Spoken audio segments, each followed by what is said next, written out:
السلام علیکم میرے پاکستانیوں. آج 2 دن ہو گئے، شاید میں تھوڑی سی بولنے کی ہمت کر رہی ہوں. 2 دن سے میں بول نہیں سکتی ہوں. میں نے سارا جو کچھ ہوا اس ملک میں، جیسے ہمارے بھائیوں کا خون گرا، کچھ اپنی آنکھوں سے دیکھا، کچھ لوگوں سے بھی میں خود ملی. بعد میں وہ لوگ ابھی تک مل نہیں رہے، کچھ پتہ نہیں ہے. کچھ لوگوں کی لاشیں ملیں، کچھ لوگوں کی تصویریں دیکھیں، کچھ بچوں کی. اب ایک چھوٹے سے بچے کی تصویر دیکھی، رحیم یار خان کا، ایک شہید. ہمت نہیں ہو رہی بولنے کی، کیا الفاظ نہیں ہے کہ کیا کہ کس طرح ہمارے بھائیوں کا خون بہایا گیا. یہ وہ بچے تھے.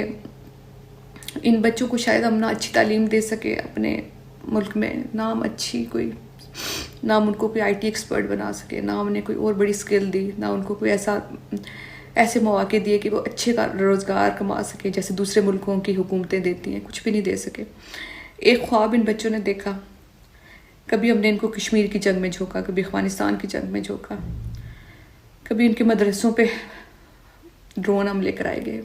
ان بچوں کے ساتھ بہت ظلم کیا ہم نے. آج جب یہ بچے اپنے حق کے لیے کھڑے ہوئے، کچھ اپنے لیے مانگنے ہیں، ان کی آنکھوں میں امید تھی. میں ان لوگوں سے ملی، بہت سارے لوگوں سے ملی، سب سے باتیں کی، تو ان کا ایک ہی تھا، بس خان کو لے کے جائیں گے. اور اتنی امید تھی ان کو، یہ امید کے ساتھ آئے تھے. اور ان کو امید، یہ سوچ بھی نہیں سکتے تھے کہ ایسے ان کے اوپر اس طریقے سے گولیاں چلائی جائیں گی. سب کچھ سوچ سکتے تھے، لیکن کس طرح شیلنگ ہو رہی تھی، اور شیلنگ میں بھی شیلنگ ہوتی تھی، پیچھے آتے تھے، پھر آگے آ جاتے تھے. تو یہ امید بھی ان کی آنکھوں سے چھین لے گی. ایک آخری امید تھی کہ نہیں، ہم پہ گولیاں نہیں چلیں گی، جو بھی کر لیں، چلو ہمیں ماریں گے، ہمیں بند کر دیں گے جیل میں، ہمارے پہ شیلنگ کریں گے، آنسو گیس، کوئی بات نہیں، برداشت کر لیں گے. لیکن ایسا نہیں ہوگا. ہیں تو ہمارے اپنے نا، اپنے ہیں، لیکن اپنوں نے کس طرح مارا، کتنی بے دردی سے مارا. اتنے چھوٹے چھوٹے بچوں کو، جوان خون. دیکھ کے برداشت نہیں ہو رہی یہ ساری چیزیں. دیکھ کے بہت ساری ویڈیوز بھی نظر آئیں، بہت ساری باتیں بھی پتہ چلیں کہ کس طرح چھپایا جا رہا ہے. کب تک یہ جرم چھپے گا؟ کب تک؟ سب کو پتہ تو چلے گا، انٹرنیشنلی بھی پتہ چل رہا ہے. لیکن انٹرنیشنل جو پتہ چل رہا ہے تو اس سے کوئی فرق نہیں پڑتا، کیونکہ جیسے فلسطین کا سب کو پتہ ہے، پوری دنیا کو. لیکن کیا فرق پڑا؟ جو دوسرے ملکوں کو، جو انہوں نے فلسطین کے لیے کچھ نہیں کیا، تو وہ پاکستان کے لیے کیا کریں؟ تو وہی حساب تھا جیسے فلسطین میں ہو رہا ہے. اسی طرح جیسے ہمارے بچوں کو بے دردی سے مار دیا گیا.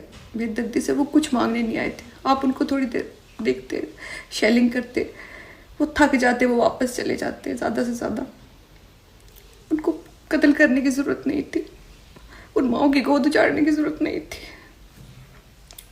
آپ تو اتنے طاقتور، آپ اپنی طاقت دکھاتے ہیں، لیکن ان کی گودیں رہا، ان کی زندگیاں تو رہنے دیتے ہیں. ٹھیک ہے، جو بھی کرتے ان کے ساتھ ظلم کرتے، کچھ بھی کرتے، لیکن ان کو زندہ تو رہنے دیتے. ان کے آنکھوں پھٹے کپڑے. کچھ لوگ آئے، کچھ نہیں تھا ان کے پاس ایک امید کے علاوہ. سب کچھ آپ نے ختم کی اپنی طاقت سے، اور اس کے بعد آپ ان لاشوں کا مذاق اڑا رہے ہو.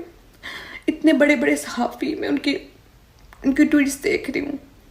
اتنے بڑے اعلیٰ جو وزیر ہیں، ان کی ٹویٹس دیکھ رہی ہوں. انہوں نے مذاق اڑایا ہوا ہے ان ساری موتوں کا. طلعت حسین صاحب جناب کہہ رہے ہیں کہ جو دھرنا تھا فوج کی مدد سے وہ 126 دن، اور جو فوج کی مدد سے نہیں وہ 26 منٹ بھی نہیں. تو جناب آپ آئیں اور گولیاں کھائیں، آپ کو پتہ چلے گا. جس طرح ہم برداشت کر رہے ہیں، جو 126 دن بھی چلا تھا وہ فوج کی مدد سے نہیں، وہ صرف اس میں بھی انتہائی مشکلیں تھیں ہمارے لیے. لیکن وہ یہ تھا کہ بس گولیاں نہیں ماری تھیں آپ نے. ہاں، یہ شیلنگ اس وقت بھی ہوئی تھی، سب کچھ ہوا تھا اس وقت بھی. آپ شاید بھول گئے اس ٹائم بھی ہمارے اوپر. اور لیکن یہ تھا کہ ہاں گولیاں نہیں ماری تھی تو ہم عوام آتی رہی تھی. اور اب بھی آپ ایک دفعہ آپ صرف گولیاں نہ ماریں، آپ دیکھیں کیسی عوام آتی ہے اور کیا ہوتا ہے. تو آپ کھڑے ہوں، آپ کی اولاد کھڑی اور آپ کو کوئی گولیاں مارے، اور آپ کی اولاد گولیوں کے پیچھے، آپ کے بچے بھاگ رہے ہو، کیسا لگے گا؟ آپ ان لاشوں کا مذاق اڑا رہے ہیں. اور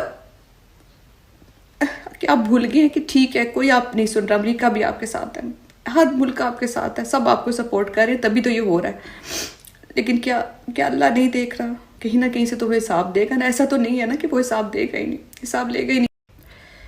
تو خدا نے کہیں نہ کہیں سے تو حساب لینا ہے. اور میری بڑی بد دعا ہے ہم لوگ اور کچھ کر نہ سکیں، کچھ نہ کر سکیں، دعا کے لیے ہاتھ اٹھا سکتے ہیں، بد دعا کے لیے اٹھا سکتے ہیں کہ جو لوگ آج مذاق اڑا رہے ہیں وہ سب اپنی اولادوں کے لیے یہ دن دیکھیں، جیسے آج ہم دیکھ رہے ہیں بچوں کے لیے، جیسے جو بچے چلے گئے ان کی مائیں جو برداشت کر رہی ہیں وہ سب آپ کو بھی کرنا پڑے.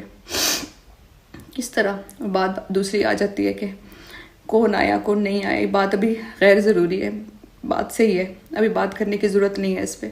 لیکن کیا یہ افسوس کی بات نہیں ہے کہ بچوں کو ان کو مرنے کے لیے چھوڑ دیا گیا، اور جو بڑے لوگ تھے وہ اپنے قافلوں کی تصویریں ہی دکھاتے رہ گئے اور پہنچ ہی نہیں سکے. یہ دکھ کی بات نہیں ہے، جب آپ کو اگر پتا تھا کہ ایسا کچھ ہونا، آپ تو نہیں آئے لیکن آپ نے آگے مرنے کے لیے چھوڑ دیا. ان کی جانیں بڑی سستی تھیں، ان کا خون سستا تھا، آپ کا مہنگا تھا، آپ نہیں پہنچ سکے، آپ نہیں پہنچنا چاہتے تھے. قافلے نہ پہنچتے، آپ خود تو پہنچ ہی سکتے تھے نا کسی نہ کسی طرح.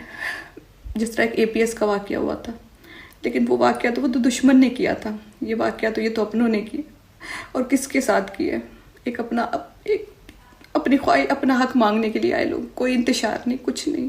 بیچارے کھڑے تھے، بس کھڑے تھے کنٹینر پہ کھڑے، ان کو دھکا دے دیا.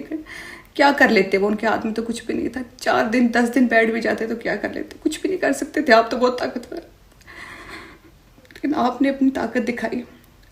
اب انتظار کریں کہ خدا جو ہے وہ اپنی طاقت دکھائے گا، وہ دکھائے گا آپ کو، کیونکہ ہم تو کچھ نہیں کر سکے. ٹھیک ہے، ہم کچھ نہیں کر سکے، عام انسان ہے، خالیات انسان ہے، ہماری کوئی اوقات نہیں ہے. ٹھیک ہے، ہمیں پتہ چل گیا ہے کچھ نہیں ہے ہمارے ہاتھ میں، لیکن ایک اوپر بیٹھا ہے، وہ دیکھ رہا ہے سارا کچھ. انشاءاللہ کبھی نہ کبھی تو کچھ کرے گا. اور جس دن وہ اپنا قہر دکھائے گا، اس دن آپ برداشت کرنا. جو سارے لوگ مذاق اڑا رہے ہیں، جو سارے اس وقت طاقت کے نشے میں جو مست ہاتھی کی طرح جو خوش ہو رہے ہیں، انشاءاللہ بہت جلد ہے، ان کا انجام وہ ہم اپنی آنکھوں سے دیکھیں گے انشاءاللہ.